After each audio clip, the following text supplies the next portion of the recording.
her small frame radiating a comedic sense of martyrdom. "Oh sure. Make the oldest one of the tribe serve the young.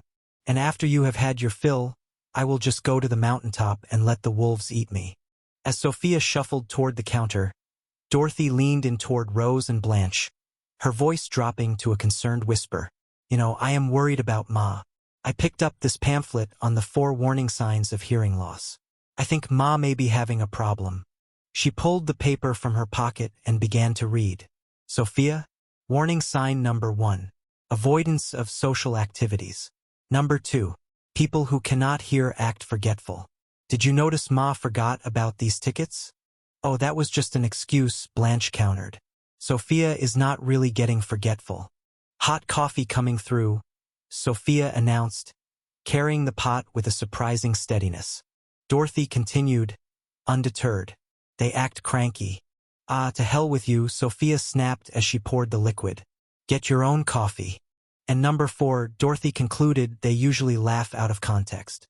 Suddenly, Sophia burst into a fit of giggles. "What are you laughing at?" Dorothy asked suspiciously. "I am sorry," Sophia gasped between chuckles. "I thought you said, my dog has no nose." "Well, how does he smell?" Rose asked, leaning in with genuine curiosity. "Awful," Sophia replied, then paused. "Awful. Nothing. Huh? Well, I laughed when I thought you said it." The room fell into a brief silence until a strange sound emanated from the hallway. "Who are you?" a voice called out. "Are you happy today?" Sophia froze. "Oh my God. We are being bugged." "Who is it?" "Immigration." "Ma, what are you talking about?" Dorothy asked. Happy?" Sophia stammered, looking around frantically. I am happy, all right. Happy to be a citizen of the United States of America." "Ma, you are a citizen," Dorothy reminded her. "No, I am a citizen," Sophia insisted, her voice rising in a patriotic fervor. "A citizen of the United States of America. Home of presidents like, Ford, Lincoln. Help me out here, Dorothy." "Bush?" "Ma," Dorothy supplied. And Reagan." "Ma, I am sorry to interrupt this, flag-waving psychotic tribute to our country, but I think you need a hearing aid." "Oh please," Sophia scoffed. "I have the hearing of a Springer Spaniel." "Look, Ma, I am concerned," Dorothy said firmly. "You out, please?" Sophia began to laugh again, a high-pitched, rhythmic sound. "What are you laughing at now?" Dorothy demanded. "I am sorry," Sophia said, wiping a tear from her eye. "I thought you said I am Mothra. Giant radioactive insect. Re. "I did not, Ma," Dorothy sighed.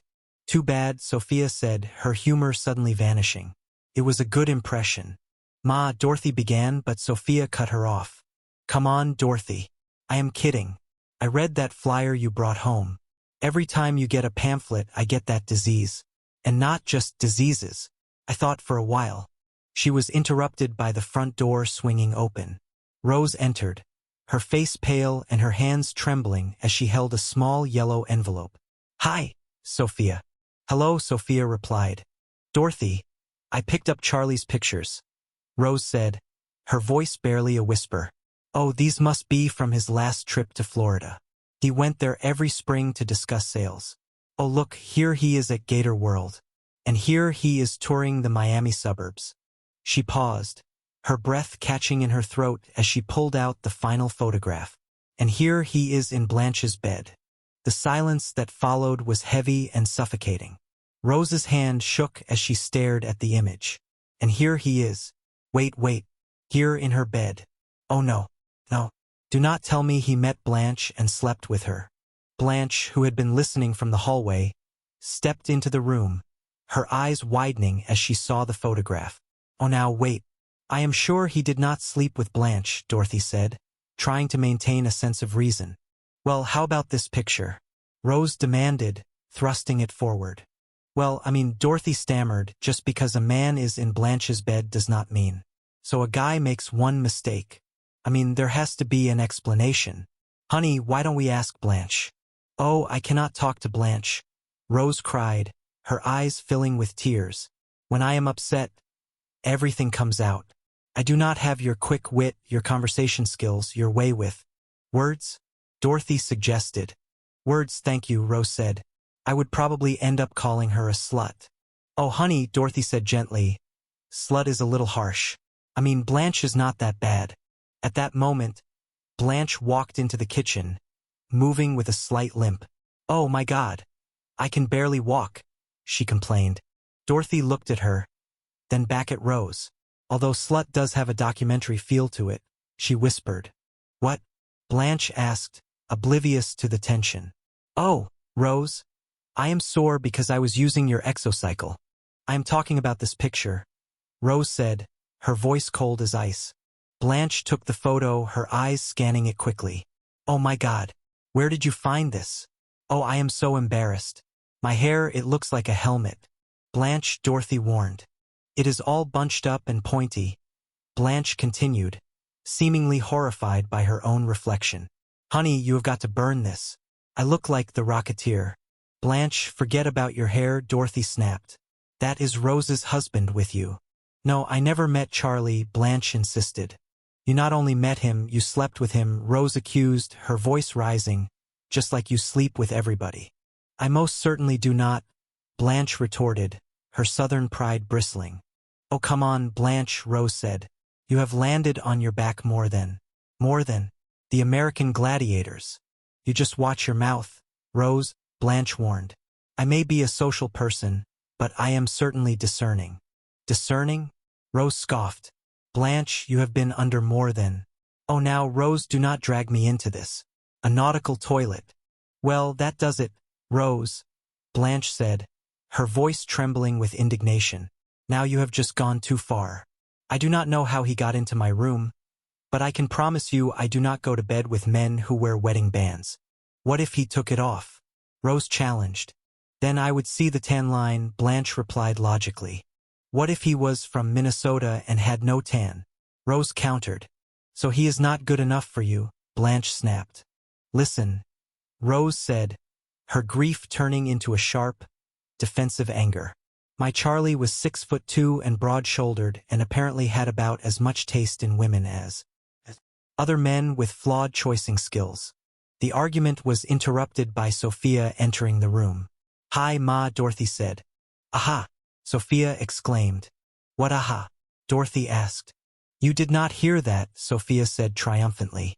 Actually, Dorothy said, I was just trying to be polite, but since you brought it up, excuse you. Ma, you did not hear that. Now face it, you cannot hear high frequencies. Why cannot you be honest about what is happening to you? Why do you insist on becoming feeble? Feeble?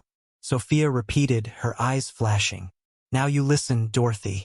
I may not have your gift for word jumbles or your ability to float or your way of making small children weep.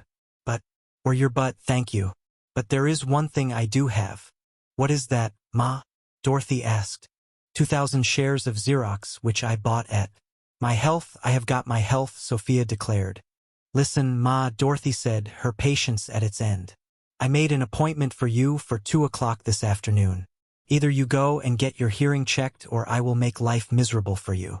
Oh, come on, Sophia grumbled. You said the exact same things to me before you took me to Shady Pines. As Sophia grumbled her way out of the room, Rose turned her back on the group. Rose? Rose? Dorothy called out. Do not talk to me, Rose said, her voice thick with emotion. Do not try to cheer me up. Just leave me alone. I am angry and I am going to stay angry. Dorothy sighed, looking at the ceiling. Dorothy, it just does not make sense, Rose whispered. Why was Charlie with that tramp if he did not sleep with her? Now, come on, Dorothy said. Blanche may be a little loose, but she is not a tramp. At that moment, Blanche returned, carrying a thick, leather-bound volume. Okay, here they are. The names of all the men I have dated since my husband died.